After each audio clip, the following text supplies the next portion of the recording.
Thank you very much, Mr Henderson. And it is good to follow my fellow Jana and member from East Devon in bringing forward this debate.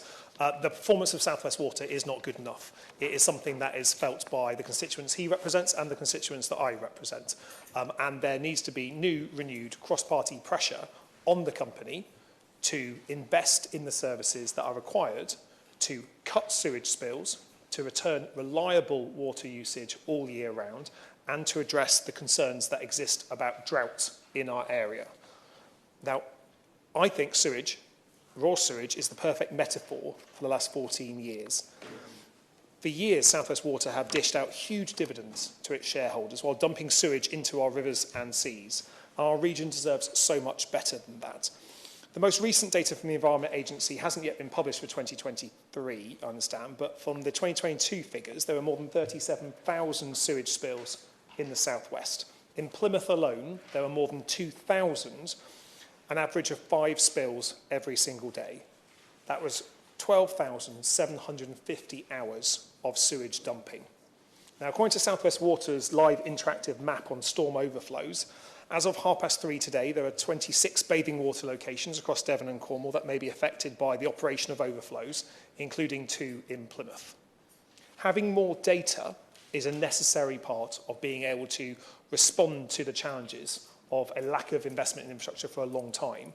But that data must lead to enforcement, and that data must lead to a change in investment behaviour by South West Water to start shutting down these storm overflows for routine discharge. I think all of us in this House would recognise that in the event of extreme weather, our water system can't hold that much water. But we're not talking about extreme weather on a day-to-day basis. This is a routine, daily occurrence by a water company that knows they should not be doing it and are still doing it. And I would like the water company to be more honest with the customers and with parliamentarians about what needs to be done to get to a point where all of those storm overflows do not discharge on a routine, daily basis. The honourable member talks a moment ago about data and how data on sewage spills is gathered. I wonder, does he agree with me that rather than allowing water companies complete control of gathering data on sewage spills, this is a function that ought to sit with the regulator, the Environment Agency? Well, thank you for his intervention. I'm not a huge fan of the Environment Agency. I like the people that work there. There's just not enough of them working there. And certainly since 2010, the Environment Agency funding has been cut by over 50% over the past decade. And that creates real challenges in the efficiency of prosecutions. Because prosecutions that take years to deliver is not justice delivered quickly. It's not impact from fines going to the affected communities quickly. It's justice delayed, and it's able to be built into the daily business operation of the company.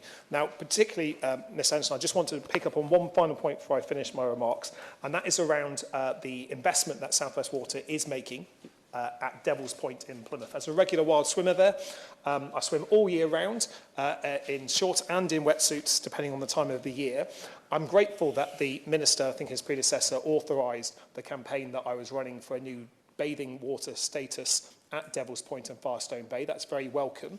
The data collection there shows excellent water quality nearly all year round, but the 2 private raw sewage outlets that pump human effluent untreated into that really important part of Plymouth Sound is not acceptable. I'm grateful for South West Water for starting the work on closing that and adopting those raw sewers. That work is taking too long, and I would like to see a greater urgency in delivering it, because we know there's raw sewage going into our sea, and the action to take there should be quicker.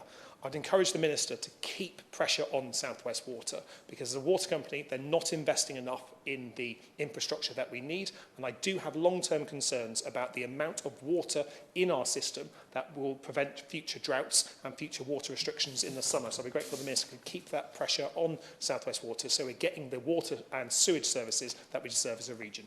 Thank you.